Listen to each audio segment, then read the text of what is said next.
Konnichiwa, Yoroshikone, Daoude desu. C'est du japonais, je vous invite à aller chercher un petit peu si vous voulez savoir ce que ça veut dire. Aujourd'hui, le thème qui nous intéresse, c'est créer son environnement de travail pour une concentration maximale.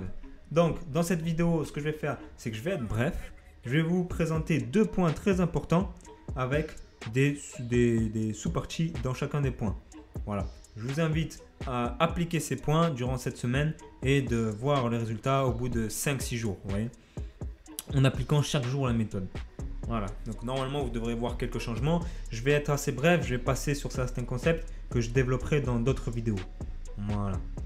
Donc là, c'est vraiment une méthode de manière générale. Voilà. Alors, personnaliser son environnement, ça sert à quoi? Ça sert à conditionner le cerveau pour donner le meilleur de soi, pour exploiter son potentiel au maximum. Voilà, donc dans un monde de divertissement, nous, on se concentre, on se divertit en dehors des temps de travail. Vous allez voir comment on fait. Donc, je vous invite à aller voir les travaux d'Idriss Aberkan qui parlent d'attention maximale et de neurosciences si vous voulez. Maintenant, on commence la vidéo. Exo, c'est parti. Donc, créer votre bulle, ça va vous permettre d'obtenir une concentration maximale, de maximiser votre concentration afin d'être à fond dans ce que vous faites. Je pense qu'il y a plusieurs points. Donc le premier point, c'est se mettre dans sa bulle. Se mettre dans sa bulle, ça passe par le code vestimentaire pour moi. Donc là, par exemple, vous avez les Defenders. Donc eux, c'est des super-héros qui travaillent chez Marvel. Et vous avez ici, chacun a son code vestimentaire propre. Lui, par exemple, chino, basket, sweat à capuche, t-shirt, jean, chaussures en cuir. Donc voilà, Luke Cage, lui, c'est débile quelque chose. Il a des lunettes, un costard cravate avec des chaussures en cuir. Donc ça, c'est le personnage. Et le personnage de Jessica Jones, elle a des mitaines, des bottes en cuir, un jean, un t-shirt et une veste en cuir. Donc noir, lui c'est de couleur, et lui il s'en fout de la couleur en fait. Voilà, donc chacun a sa personnalité en fait. Ici vous avez les Men in Black. On les reconnaît par les lunettes noires, le costard cravate noir. Voilà, c'est comme ça qu'on les reconnaît, vous voyez. Ils sont en plein travail. Et voilà. Donc ce qui est dangereux avec eux, c'est que lorsque tu écris l'histoire de ta vie, ne laisse personne tenir le stylo à ta place. Eux, ils tiennent le stylo à la place des gens. Ça, c'est dangereux. Moi, j'ai divagué là, mais voilà. Donc là, par exemple, vous avez une personne qui est au bord de la mer. Elle est dans son monde là. Elle a mis sa capuche. Certaines personnes se sentent bien dans leur capuche. C'est ce qui caractérise le personnage. Il a sa capuche. Il fait ses trucs. Voilà. Ici, vous avez Eric Thomas. Eric Thomas, c'est un motivational speaker aux États-Unis, numéro 1 dans sa discipline, à travers le monde entier. Lui, quand il travaille, que ce soit séminaire, vidéo, podcast, vous le verrez toujours avec une casquette. La même casquette, avec des couleurs différentes, ok? Parce qu'il promouvoit sa marque. Mais voilà, c'est une casquette. Il est toujours des casquettes, un t-shirt, vous voyez. Il n'est pas souvent en costard cravate, il est souvent une veste, tout, tu vois, il est en mode chill, tu vois. Six-pack, il s'en fout, lui, il veut manger ce qu'il veut, tu vois. Voilà, donc il est en mode chill, normal, tu vois, mais il se donne à fond, 100%. Le personnage, il est comme ça, casquette, habit normal. Ici, c'est costard cravate. Ici, chacun sa tenue. Ici, capuche, vous voyez. Ensuite, une fois qu'on a vu le code vestimentaire, on va définir notre bureau. Le bureau, c'est là où vous allez passer peut-être 50% de votre vie. Vous allez faire quoi? Vous allez l'agencer comme vous voulez. Vous allez décorer ou pas. Vous allez le placer là où vous voulez. C'est votre espace personnel. C'est là où vous allez être le plus clair de votre temps. Donc là, par exemple, on va voir la disposition et ce qu'il y a. Je vais vous montrer d'autres exemples de bureaux, sauf le mien. Le mien, je vous le montrerai dans une vidéo sur les cerveaux droit et gauche. Donc là, on a une personne qui a son bureau qui est face au mur avec des fenêtres sur les côtés. Il a juste un ordinateur, un clavier, une souris, une plante, une lampe, le strict minimum avec un ciseau, vous voyez. Ici, on a une personne qui, je pense, fait des formations dans la neuroscience et il a des livres, vous voyez. Ici, il a stylo, feutre, crayon de couleur. À gauche, à droite, il a des prises de notes qu'il a effectuées, des notes, etc. Donc ensuite, il a 2-3 outils de travail pour sa société. Et là, il a quelques bidules. Là, ici, c'est plein de bricoles. Ici, c'est des lettres. Et son ordinateur en plein milieu qu'il peut enlever pour prendre des notes et remettre. Donc voilà. Vous voyez que également, ça fait l'angle. Et là, il y a des murs. Il n'y a pas de fenêtre.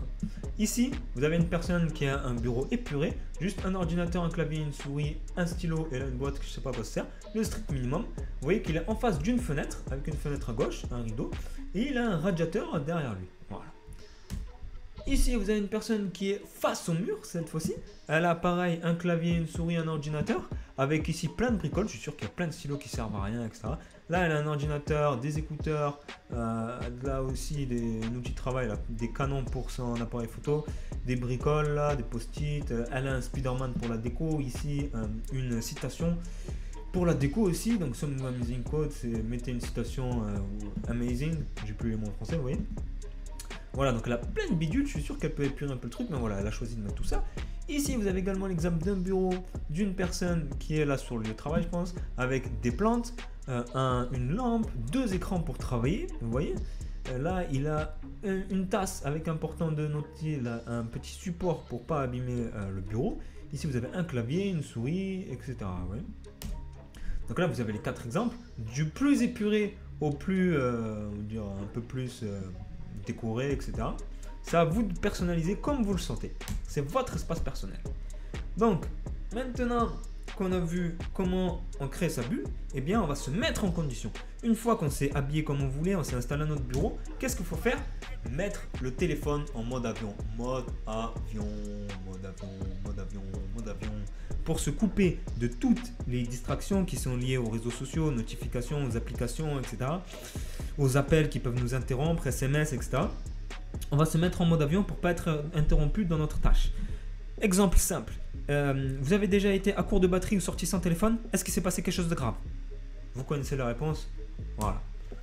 Maintenant, une fois qu'on a mis le téléphone en mode avion, on va définir une limite de temps et respecter cette limite de temps. Par exemple, on dit, ok, moi j'ai 2 heures pour travailler, vous allez travailler pendant 2 heures. Une fois que vous avez fait ça, vous allez choisir une tâche à accomplir durant ces 2 heures, durant cette limite de temps que vous êtes donné. Voilà. Donc un exemple simple, un plein étudiant qui a un cours sur Charlemagne, il va se dire, ok, j'ai pas compris le cours sur Charlemagne, je veux le comprendre. Quel est l'élément que je dois travailler pour le comprendre? Ah ouais, en fait, c'est le sacre de Charlemagne. Je sais pas trop, j'ai pas trop compris. Ok, il travaille là-dessus. En 1 heure, il a compris comment Charlemagne a été sacré roi. Il se dit, ok, donc maintenant, je veux apprendre le cours.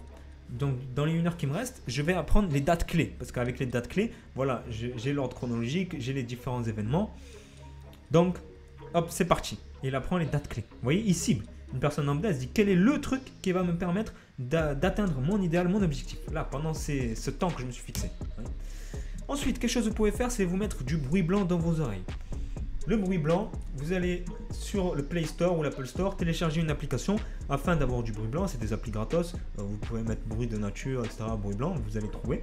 Ça permet de s'immuniser contre le bruit qu'il y a autour de nous et de vraiment entrer dans notre bulle encore plus. Vous voyez, avec les personnes qui mettent leur capuche, voilà, c'est encore plus puissant, on va dire, quelque part.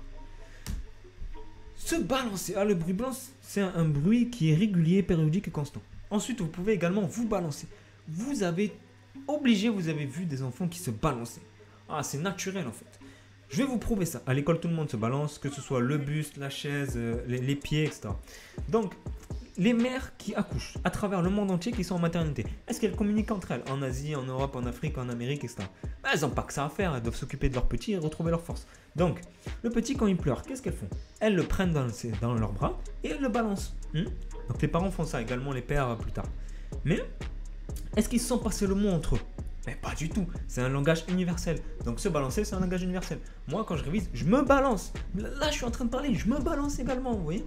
Donc, c'est quelque chose de naturel. Ne culpabilisez pas de le faire. Voilà, c'est normal.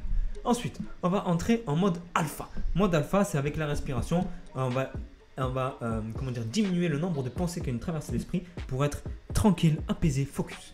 Donc, j'ai fait une vidéo sur le mode alpha. Je vous invite à aller la regarder. Je vous mettrai le lien dans la description où vous allez sur ma chaîne et vous regardez la concentration en 2 minutes. Donc, je ne m'attarde pas là-dessus. Mode alpha.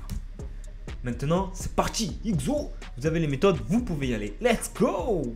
Maintenant, quand on s'est mis en condition, on peut commencer les tâches. Let's go. Je vous propose une technique qui s'appelle le Pomodoro. Lorsque vous commencez à travailler là pour le travail, Pomodoro, c'est la tomate en italien. Sur un exemple de 2 heures, ce que vous allez faire, c'est prendre les 2 heures et les découper en tranches. Là, par exemple, on va découper en 4 tranches de 25 minutes de travail, entrecoupées de 5 minutes de pause à chaque fois. Avec à la fin des 2 heures, une longue pause de 15 à 30 minutes avant de reprendre le travail.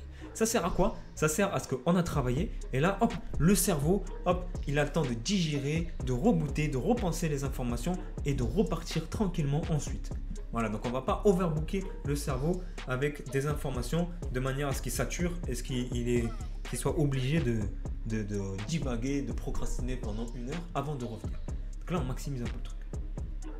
Voilà, donc pour les confirmer, vous pouvez faire 10 minutes de travail, 2 minutes de pause, ou alors 50 minutes de travail et 10 minutes de pause. Donc il y a pas mal d'études qui montrent que la concentration en général des élèves, elle est de 30 minutes en moyenne maximum. Grand maxi 40 minutes en Europe. Voilà. Donc on récapitule la méthode. Qu'est-ce que vous allez faire? Eh bien, vous allez vous mettre dans votre bulle. Se mettre dans sa bulle, ça passe par le code vestimentaire et par la personnification de son bureau. Une fois que vous avez fait ça, vous allez vous mettre en condition, bam, vous arrivez dans votre environnement que vous connaissez, vous vous asseyez, c'est parti. Téléphone en mode avion, vous fixez une limite de temps, vous fixez un objectif, vous réalisez une seule tâche pour obtenir l'objectif, vous mettez du bruit blanc dans vos oreilles, vous vous balancez, vous vous mettez en mode alpha et let's go! Quand vous commencez à travailler, raturer, faire vos recherches, mode Pomodoro, méthode Pomodoro. Voilà. Donc tous les dessins dans votre main, vous êtes la seule personne qui peut les lancer. Donc vous avez le choix en fait de les lancer ou de ne pas les lancer si vous voulez. C'est à vous de voir. Passez votre tour ou jouez. Voilà.